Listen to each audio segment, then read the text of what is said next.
Welcome to Free Thoughts from Libertarianism.org and the Cato Institute. I'm Trevor Burrus. And I'm Tom Clougherty.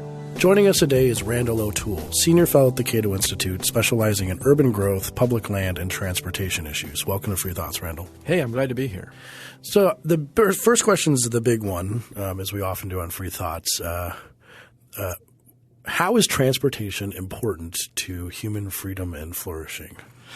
Well, mobility is really important because mobility gives people access to more economic resources, more social resources, more recreation opportunities. Mobility, of course, was completely transformed in the 20th century. Before 1800, hardly anybody in the world had ever traveled faster than a horse could run and lived to tell about it. And although during the 19th century— I've just lived to tell about it. It's like people who fell out of hot air balloons had exceeded or that. off a cliff or so they had a like quick that. moment of okay. Yeah. By 1900, we had developed steam trains and bicycles and streetcars and cable cars, and those things accelerated the pace of life for many people.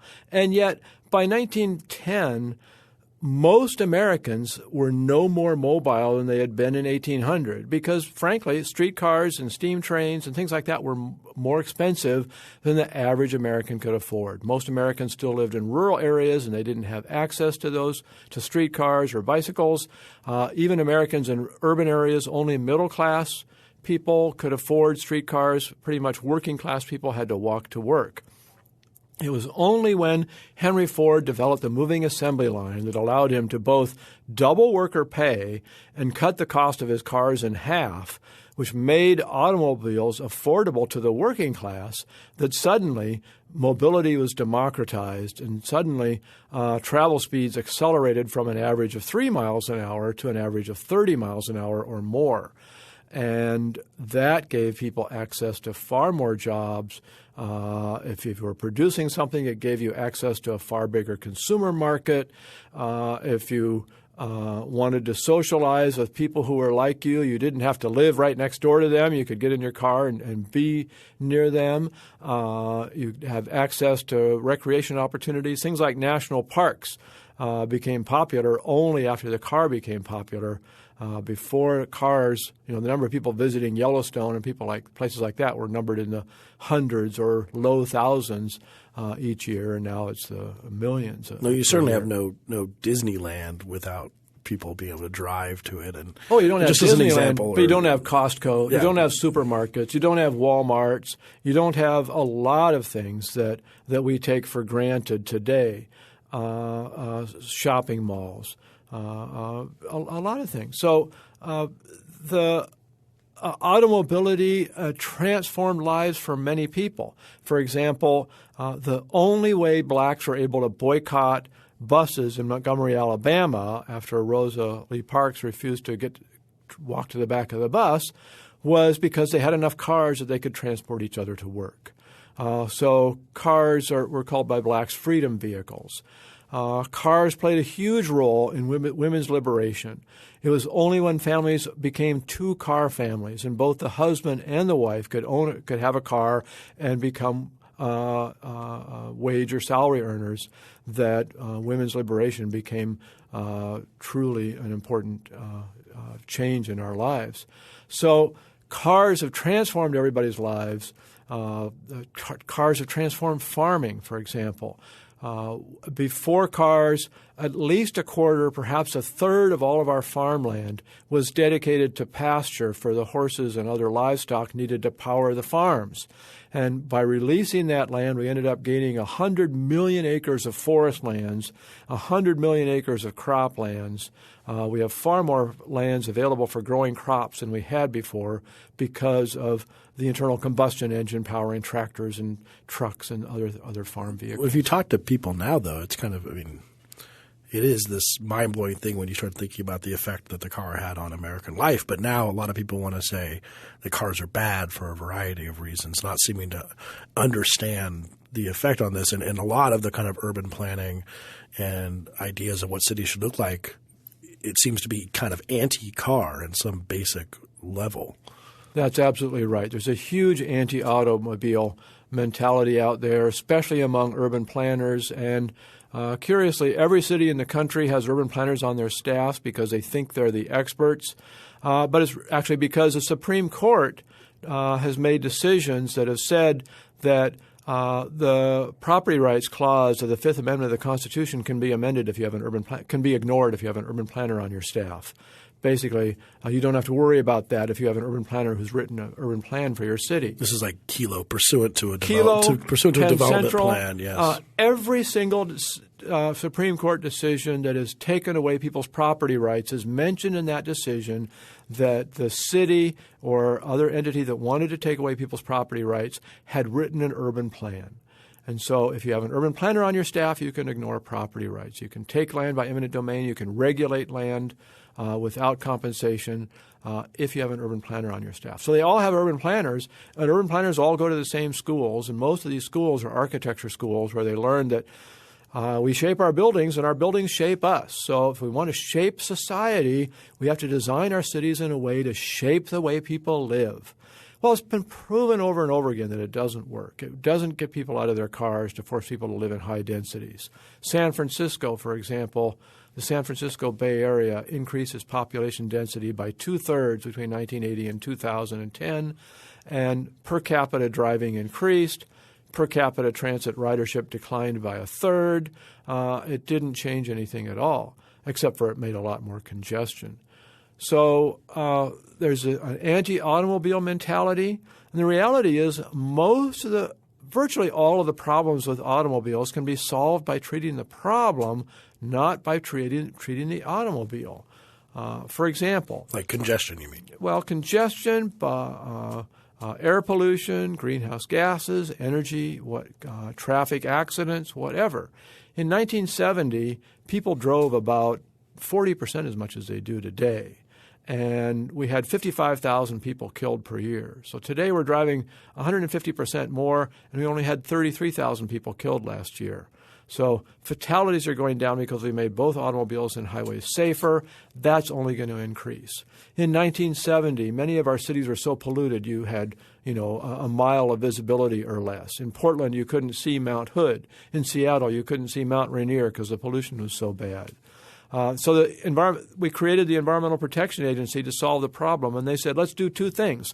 Let's put pollution control requirements on new cars, but let's also encourage cities to discourage driving by spending more on transit and increasing densities to encourage people to live closer to work. Well, they did both things, and today pollution has gone down by more than 90%. Total pollution has decreased by more than 90% from what it was in 1970, and 105% of that decline is due to the pollution controls we put on cars. Negative 105 because more than 100%. Right. Because the other thing they did, investing in transit and increasing densities to get people out of their cars, failed. Instead, what that did is increase traffic congestion, and cars pollute more in congested traffic than they do in free-flowing traffic. And so we ended up having more pollution thanks to the policy of trying to get people out of their cars. It failed miserably, and yet we're still pursuing that policy in many places, supposedly to reduce greenhouse gases, to save energy, and so on. It won't work, but we're doing it anyway. And so I think one of the interesting, maybe disturbing things about transportation policy is that you have an obvious problem in congestion, a problem which is very costly. And you also have a solution that virtually every economist is going to agree on, and that's congestion pricing. And you also have, on top of that, a widespread perception that it's politically impossible, that it'll never happen. So therefore we have to go into a lot of these other things which, as you've pointed out, may not be effective. Do you see any future for congestion pricing? Could you maybe elaborate on that principle a little bit? Well, there's two things that are going to happen in the next 10 years. First of all, a lot of cars are going to become self-driving cars. And that's going to be a very rapid transformation because starting in about 2020, you'll be able to buy a car that will be able to drive itself on the vast majority of American streets and roads without your input at all. And pretty soon you'll be able to buy a car that will drive itself everywhere, and they won't even have steering wheels. Well, a lot of congestion happens because of slow human reflexes. And as soon as we get self-driving cars, which have much faster reflexes, the capacity of roads is going to increase tremendously. It's typical that a urban freeway lane can move about 2,000 vehicles an hour at speed. With self-driving cars, we'll be able to increase that to 6,000 or more vehicles an hour. So that's going to take care of a lot of the congestion problem right there. The other parallel development is that we're moving away from gas guzzlers. Cars that burn gas are burning less and less gas all the time, and a lot of cars are not burning gasoline. And that means that gas taxes, which have paid for our roads and have really paid for 80% of all the roads we've built and 100% of all the state highways that have been built in the country and interstate roads, those gas taxes aren't going to be around anymore. So we're going to have to find a new way of paying for roads. My home state of Oregon was the first state to have a gas tax to pay for roads in 1919. And today my home state of Oregon is experimenting with mileage-based user fees. It's the first state to experiment with them. And what they've done is they've asked people to volunteer to pay a mileage-based user fee rather than a gas tax. And I was one of the first people to volunteer. They opened up volunteers at midnight on July 1st, and at 12:01 I sent in my application, and they sent me a little device that I plug into my car, and now it keeps track of how many miles I drive, and if I leave the state, I don't pay anything. If I'm in the state, I pay $1.50 per mile, and they refund me all my gas taxes that I pay when I buy gas. So their intention is to phase this in over time so that if you buy an electric car, you'll have to get a mileage-based user fee device. If you buy a gasoline-powered car, you'll be encouraged to do it, and over time we'll transition from all gasoline or all gas taxes to all mileage-based user fees. Well, with mileage-based user fees, it'll be real easy to make it a congestion fee, to make it a variable fee. And presumably the device you plug into your car, when you say, I want to go to work, you'll tell your car, take me on this to this address. The car will say, well, here's 3 different routes. If you go this way, you're going to have to pay this fee. If you go this way, you'll have to pay this fee, and it'll take you 5 minutes longer. And if you go this way, you'll have to pay a lower fee, and it'll take you 10 minutes longer or whatever. And you'll have a choice of which route, which fee you pay, and you'll make that choice. And that will encourage people to avoid congested routes and eventually solve that $200 billion congestion problem. Well, this is interesting because you see all these technologies which weren't even thought about a few years ago, whether it's the device to measure how much your car is driving or a driverless car. It kind of reminds me of – we're talking about urban planners and who these people are and were and just sort of whether or not any urban planners in 1980 thought about driverless cars or the possibility of having something to measure how much you're driving, and they probably didn't. So well, the real question is: are any urban planners in 2016 thinking about? Yeah, so that's a better question. I saw at the Colorado History Museum, and I know you at one point were in Denver for the light rail fight, and at the Colorado History Museum they have a Denver urban plan from 1955 or something like that, and it's a 50-year urban plan. So this is what the Denver will look like in 2005, which is just ludicrous. I mean, it seems absolutely ludicrous. You mean they didn't get it right? Yeah, well, exactly. They missed a little bit. Yeah. In 1950, nobody had ever taken a commercial jet airline flight. Nobody had ever direct dialed a long-distance phone call. To make a long-distance call, you had to call the operator and have them dial it for you. There was, of course, almost nobody had ever programmed a computer. There was certainly no internet. Nobody could predict in 1950 what was going to happen in 2000. Well, today we can see driverless cars on the horizon, but nobody can predict what is going to happen. Is everybody going to use an Uber-like car, or are we going to own our own cars? Is it going to make people drive more? Because more people are going to be driving because you can be 9 years old and drive a driverless car. I can put my dogs in the car and send them to the vet. I don't need to go with them.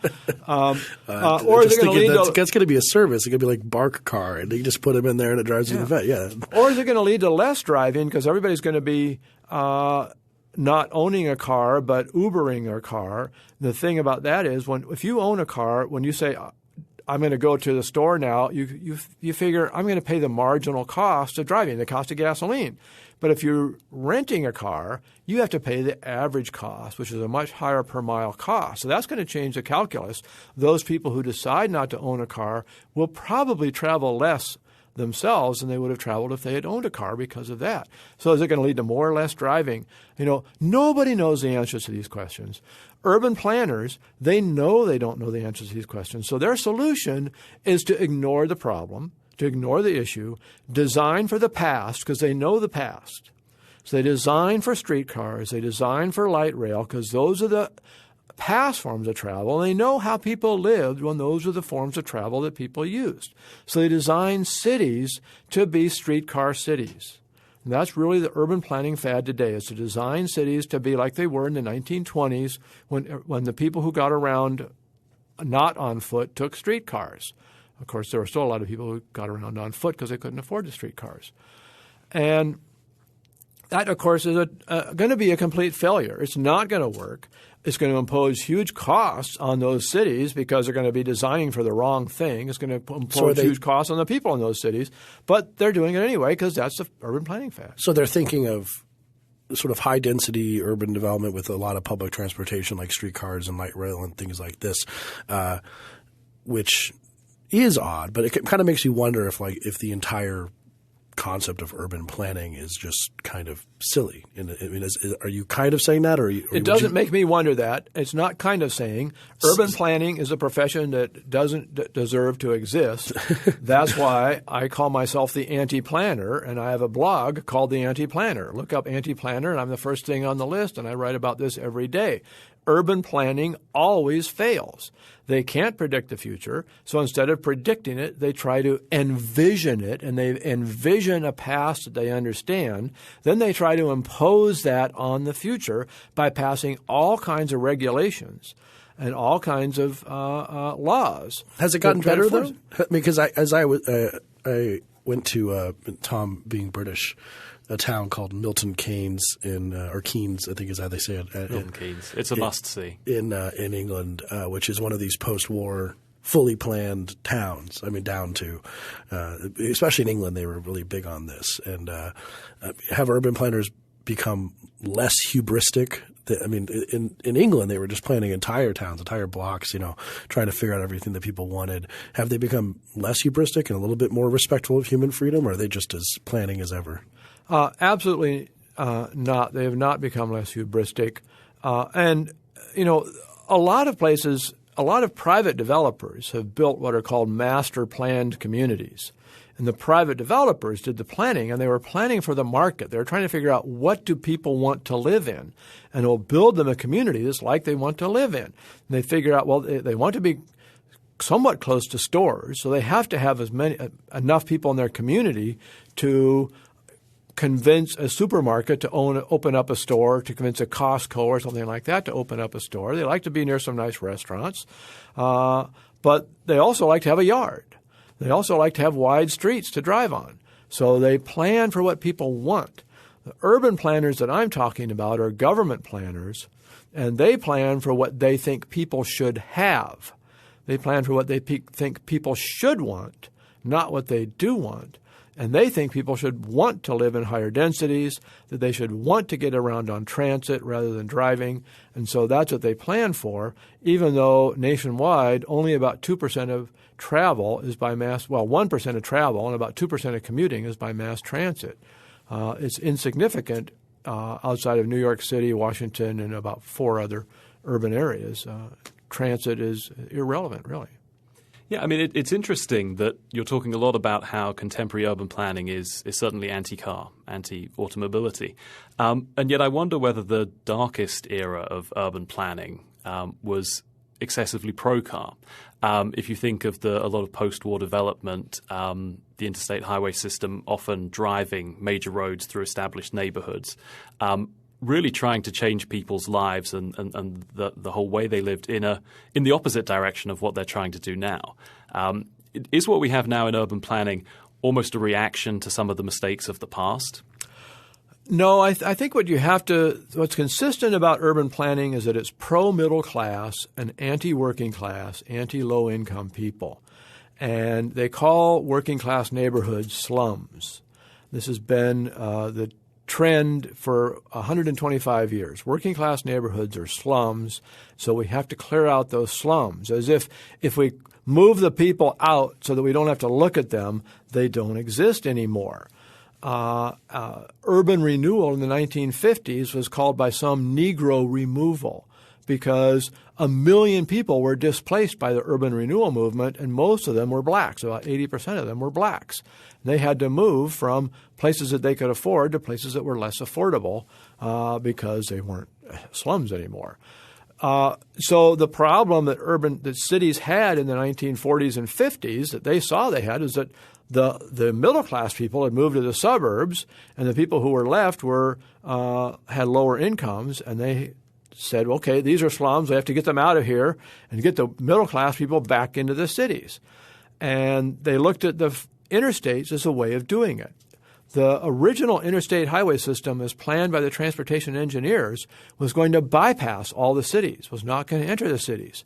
And they brought this proposal before Congress, and the cities went to Congress and said, no, we want our share of the interstate money. So they rewrote the system. They added 10% more miles, all of which were in the inner cities, and came back to Congress in 56, and Congress passed it with the endorsement of the urban mayors because the mayors wanted to use the interstate highways as a vehicle for slum clearance. They would clear out the slums that the highways were built on. They would clear out the neighborhoods around those highways with eminent domain that was all approved by the Supreme Court in a famous 1952 case here in Washington, D.C. Polite, yes. Yeah, and force the people out and then build nice middle-class neighborhoods. Today, it's the same thing. The whole complaint about urban sprawl is not a complaint about wealthy people moving in suburbs. Wealthy people started moving to the suburbs in the 1830s, and nobody complained about urban sprawl then. Middle-class people started moving to the suburbs in the 1890s, and nobody complained about it then. We've had suburban sprawl for almost 200 years.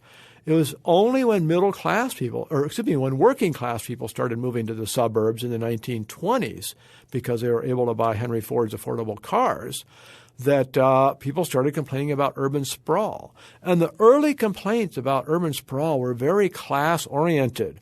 You have these inelegant people out there in all stages of dress playing this ridiculous music on their Victor phones and dancing wildly and gesticulating and eating weird food. Showing their ankles. And doing all kinds of things that were horrible. And it was very class-oriented. And their prescription, and this I'm reading to you from a book called The Town and Country Plan. It was written by a British author. And the prescription was, we'll pen all those people up in high-rises in the cities. And in 1947, Parliament passed the Town and Country Planning Act that put green belts around the cities, forbidding development, and then put high-rises in the cities that people lived in for a few years. But it was really only acceptable because a lot of housing had been bombed out. But as soon as people lived in it for more than 10 years, they realized, we don't want to live like this. These are awful places to live in. And so they revolted, but there's a huge this racial class part of the story seems to be. I mean, it's you cannot separate it from the whole history of urban planning. That it's about class and race and a hue. We have redlining, we have zoning, we have all these different things, and it's about the powerful who happen to be politically powerful at a given time, trying to impose their view upon their fellow citizens and what the kind of city that they'd like to live in, which may not include you and your kind, at least in my neighborhood. Well, I have a friend in California named Joseph Perkins who's a black radio talk show host, and he says that he looks at urban planning, smart growth, as the new Jim Crow. He says the Sierra Club is the new KKK because they're promoting these ideas, and he goes to someplace like Marin County, California, which is just north of San Francisco, and has very strict urban growth boundaries and low-density zoning. And he says he goes there and he goes to these hearings, and people are saying, we want to keep those people out. And he says, well, those people are people like me. But it isn't just people of color. It's a class thing. They want to keep the working class out. we don't like to talk about class in this country much, but there definitely is a class structure. And you look at the progressives, they say, well, we care about the working class. Well, you might care about the working class, but you don't like their values. They play country western music, which you hate. They drive around in big pickups, They which drink you hate. soda. They drink soda, smoke which you cigarettes hate. and do NASCAR. They smoke cigarettes. They drink beer, not wine.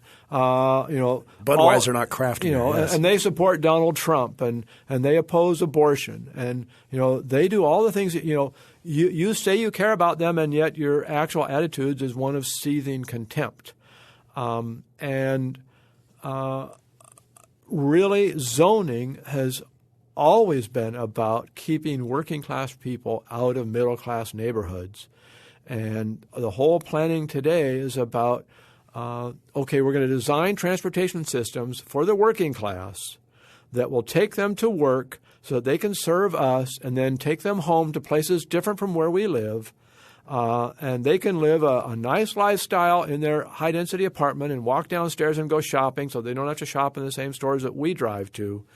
It sounds very idyllic if you can afford it. Yeah. No, if you can afford to not live that way, if you're a yes. middle-class person, but it's not idyllic for the working class. So let's talk about some of these public transportation issues, because I have this great classic Onion article, because this is tied in with all these ideas that public transportation is something that the headline is report 98% of U.S. commuters favor public transportation for others.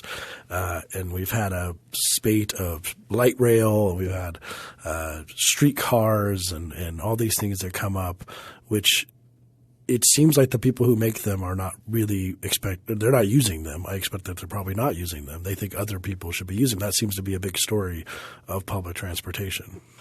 Well, there was a recent story that unfortunately wasn't in the Onion, but it was an authentic story in the Los Angeles Times that said despite the fact that we're spending billions of dollars on transit ridership is declining. And that's true here in Washington, D.C. as well. Transit ridership seems to have peaked about just before the financial crash, and it's not really recovering since the financial crash. Really, transit has been on a downhill since 1960 or 1950, the end of World War II. And what we're seeing is people plowing more and more money into it, and productivity is going down. The number of transit riders carried per transit worker is steadily declining. The amount of money we spend to get one person out of their car has gone from $1 in 1960 to $25 or more today, just to get one person out of their car for one trip. We build transit lines that are so expensive that it would have been cheaper to give every single daily round-trip rider on that transit line a new Toyota Prius every single year for the rest of their lives than to keip running that transit line. Laughing and crying at the same time. And there's a lot of forces at work here. It started out in the 1970s. Congress had given cities the incentive to take over private transit. In 1965, almost all transit in America was private. By 1975, it was almost all public. Congress had said to cities, if you take over transit, we'll pay for your new buses, we'll pay for your capital cost, and you just have to pay the operating costs. And so cities took them over. And then in 1973, Congress said, oh, by the way, if you have an interstate freeway that's planned in your city and you decide to cancel it, you can take the capital cost of that freeway and use it for transit capital investments.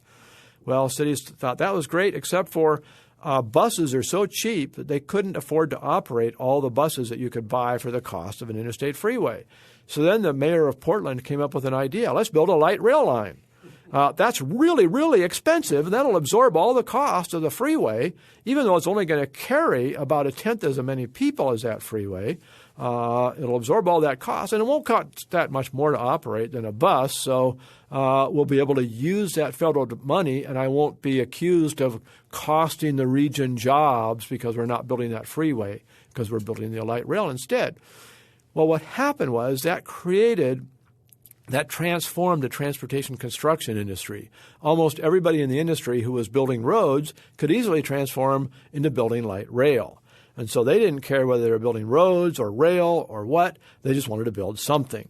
And if people wanted to build rail, that was fine with them. And they became a lobby for rail. And people talked about the highway lobby. Today, the rail construction lobby in Washington, D.C. is 10 times richer than the highway lobby in Washington.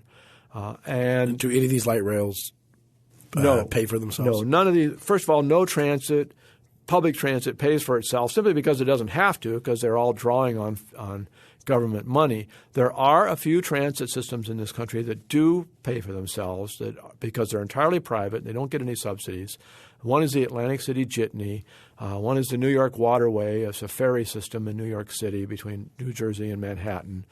One is the Publicos, a jitney system in San Juan, Puerto Rico, that actually carries more people than the public transit system that's heavily subsidized and carries more passenger miles. And there are private transit systems in some cities that don't regulate private transit operations that compete against public transit and do so very effectively. Most cities, however, have made it illegal to compete against the public transit agency, so they can just raise their costs with impunity and charge it to taxpayers. It costs transit on average 4 times as much to move a person 1 mile as it does to drive a car that mile. And rail transit is far, far more expensive than bus transit. And is it just the kick? I mean, so we have a bunch of politicians choosing a bunch of options that are super expensive and bad at their job. I mean, this wouldn't be the first time this has happened, but if it's so bad that you have to wonder why this is even happening. I mean, light rail. When I'm home in Denver, I see the light rail cruise by, and it looks like there's about 7 people on it, and I wonder how much it costs to just take these 7 people. This length of this. So why are they doing that? I mean, it's just crazy. It sounds like. As I say, there's several forces at work. One is that we've created a lobby for it. Another is that thanks to that lobby, Congress passed a law that created a $2 billion annual fund to fund local rail projects. It's called the New Starts Fund. And there's no limit as to how much you can ask for from this. If you want highway money, you get an amount that depends on the population of your state, the land area of your state, the road miles, things that are beyond your control. But if you want money from this New Starts Fund, the way to get more money is to build a more expensive project. So the average cost of light rail, the first light rail line in America was built without federal funds in San Diego, and it cost less than $10 million a mile after adjusting for inflation to today's dollars. Today, the average light rail line is costing $200 million a mile, and there are cities that are planning and building light rail lines that are costing over $600 million a mile. So the race has been to come up with the most expensive transit project you can get, because that way you get the most federal dollars. And that's a rather perverse incentive. So we've got streetcars. The first streetcar projects, streetcars are supposed to be a cheap form of light rail. They started out at $20 million a mile, which is more expensive than the first light rail project, but it's cheap compared to light rail today. Now, Mayor de Blasio of New York has proposed a streetcar in connecting Brooklyn and Queens that's going to cost over $150 million a mile. So we've got these enormously expensive projects that aren't going to carry very many people. And as I say, it would have been cheaper to just give the passengers Toyota Priuses, and it would have been better for the environment to do that as well. Well, when does public transportation make sense then? Public transportation, I think, can make sense in Manhattan because it's so dense. It has 2 million jobs in 7 square miles, which is far denser than anywhere else. The average density of jobs in most downtowns is a tiny fraction of that.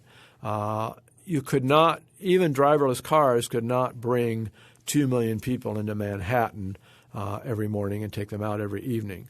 So transit is an essential must there. Even there, transit today only pays half its operating cost and none of its capital or maintenance costs. I think if you privatized it and got rid of a lot of the government bureaucracy and waste and requirements, that you could probably turn the New York subway system into a for-profit operation, as it used to be many years ago. It was originally built privately, of course. Outside of Manhattan, I don't think transit has a future because self-driving cars are going to replace people who can't drive today or don't want to drive will be able to get a self-driving car. The next densest downtown area is Chicago. It has 500,000 jobs, and today half of them drive. The other half take transit, but self-driving cars will be able to double the capacity of the roads, and so people will be able to get to those jobs without any problem. Also, if you stop subsidizing these downtowns by building these and supporting these ridiculously expensive rail systems, you'll see a diaspora of jobs from downtown. It used to be most jobs were downtown. Now about 7.5% of all American jobs are in downtown areas. We don't need to have that kind of concentration at all. Even Manhattan. If you go to the West Coast, you find finance areas that do the same kinds of financial work as Manhattan, and they're in low-density areas, low-rise developments. They don't need high-rises. So, Randal, I want to press you on something, and in a sense it's your optimism about the future in this regard, because you've said in 10 years we'll have self-driving cars. This is going to deal with a lot of our problems. We'll have mileage-based user fees. This will deal with some more of our problems. But, I've also heard driverless cars described as the idea that's always 10 years away and is always going to be. And, of course, I appreciate that technologically speaking, we're very close. In fact, we might be just about there already. But do you see any big roadblocks to driverless cars? And can they be easily overcome? Or could we be sitting here in 10 years' time kind of having the same conversation? The only potential roadblock to driverless cars is government. And insurance liability, people say that's a problem, but it turns out it's not a problem. The insurance companies have figured out how to deal with that. They won't sell insurance to you. They'll sell it to the manufacturer of your automobile or the software maker. And so when you buy the software for your driverless car, that'll cover it. That'll include insurance. Google has said we're not worried about liability problems because we have faith in our software. Our software records everything all the time. So if we do have an accident, we'll be able to quickly figure out who's at fault. If it's our fault, we'll fix it. We'll pay the liability, and we'll fix the software and make sure we never have an accident like that again. Volvo has said much the same thing. So liability is not a problem. The only problem is government. And here's a scenario that I'm afraid is going to happen. There's two modes of thought about driverless vehicles, self-driving vehicles. One is that you put all the intelligence in the car. You give the car excellent maps of everything that it might encounter. And you give the car sensors to sense motor vehicles, pedestrians, and other movable objects around, so that the car knows where it can go and knows where it needs to avoid. You give the car a map of all potential parking places so that you can tell the car to go park itself, and so on and so forth. And with everything on board the car, you don't need to change the infrastructure at all. It can all use today's streets, can use today's stop signs and traffic signals and other signage, and eventually a lot of those things will be able to fade away as driverless cars take over.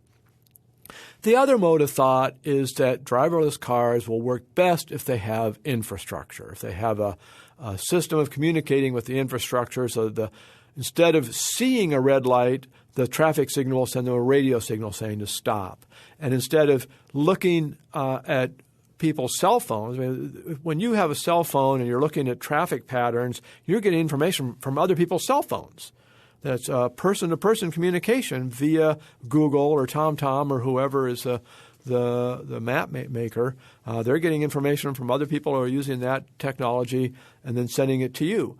Instead of having that happen, they'll have the infrastructure keep track of where there's congestion, and then the infrastructure will tell you, there's a traffic accident up ahead, and tell your car to take a different route or something like that. That's called vehicle-to-infrastructure technology. Now, President Obama just announced that as part of his budget for 2017, he wants to spend $3 billion on self-driving cars. And a lot of people cheered and said, yay, we're going to have self-driving cars quicker. But no, he wants to spend it on the infrastructure that is not necessary and will be obsolete very quickly. Because if you spend billions of dollars putting in infrastructure, how easy is it going to be to change that infrastructure? Whereas if somebody buys a car and the technology changes, it's just a software upgrade to your car. So it's easy to change it when it's distributed. It's hard to change when you've got this infrastructure. So if the danger is that not only will government spend a few $1 billion putting this infrastructure on a few streets, then they'll mandate that you can only run a car in self-driving mode if the car is communicating with that infrastructure. That's what I'm afraid of. That is what will be the obstacle to self-driving cars, because it'll take forever for all of the 4 million miles of roads in America to get that infrastructure. Well, then it seems like you also have the possibility of limiting the market for suppliers or producers of software or driverless cars, because it might be we'll give the contract to one company who is going to interface with the infrastructure in the roads, as opposed to letting people produce cars that can do the same thing in many different ways. And that would be another problem. Well, that's really the source of this problem, is that there's a lot of companies that, like Google, that are investing in technologies that are putting all the intelligence in the car. But then there's a lot of other companies that are investing in technologies that require the infrastructure. And that's one contract that you give away, right? Yeah, they're the ones who were lobbying in Washington to see that infrastructure type is mandated. To see at the very least what Obama wants to do is to mandate that your new car be capable of communicating with that infrastructure, not just use it, but that it be capable of using it. And whoever gets that contract is going to get a massive gain. Right. I mean, it's be like a defense contractor. I mean, a huge amount of money.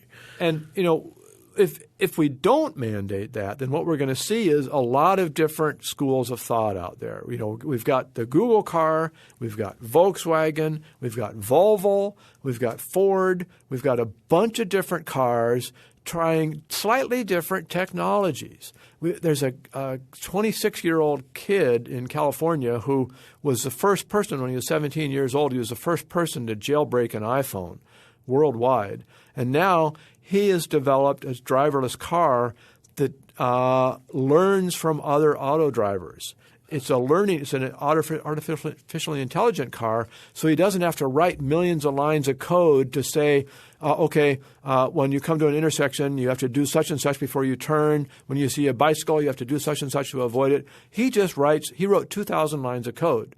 And from then on, the car just learns.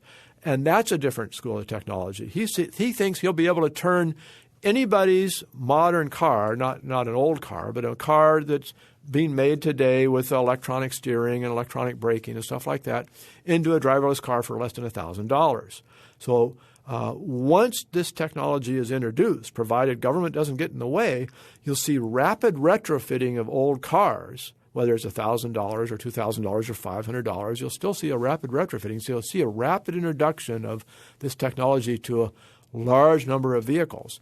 And as I say, the danger is that government gets in the way and tries to have a uniform technology that communicates with infrastructure that will create two hazards. One is that we don't install the infrastructure and that whatever infrastructure we do install becomes obsolete. And second, that the uniform technology, which must communicate, will be susceptible to hacks.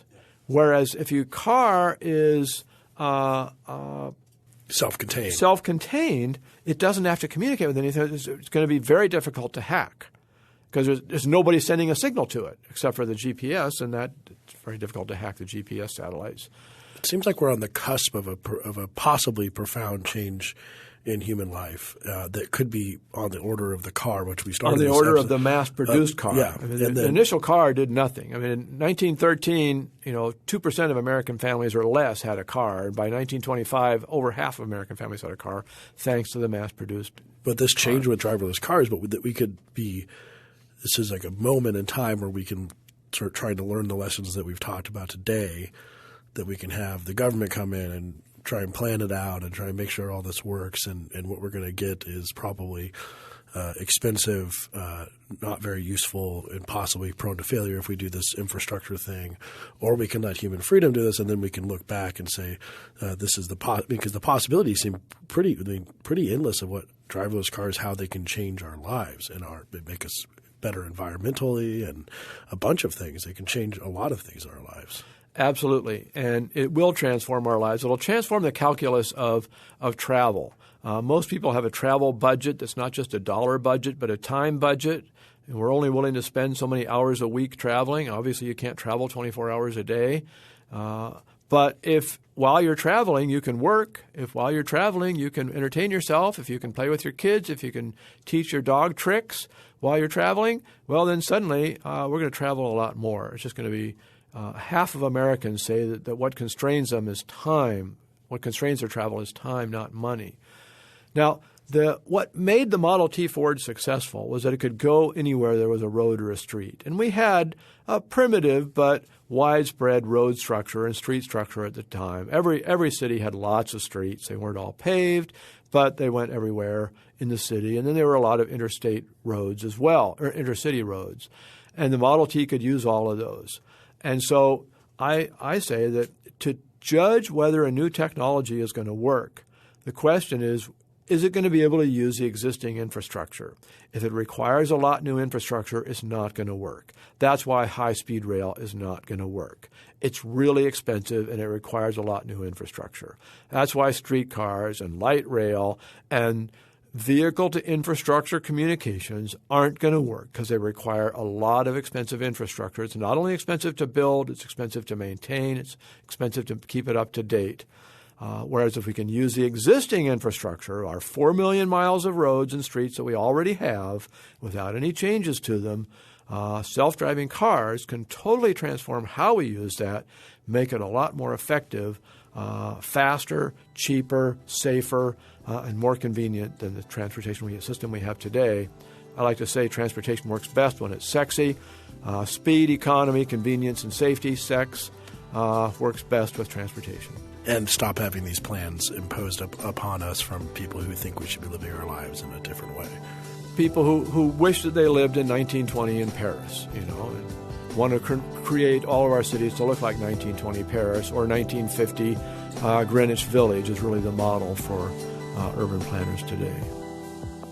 Free Thoughts is produced by Evan Banks and Mark McDaniel. To learn more, find us on the web at www.libertarianism.org.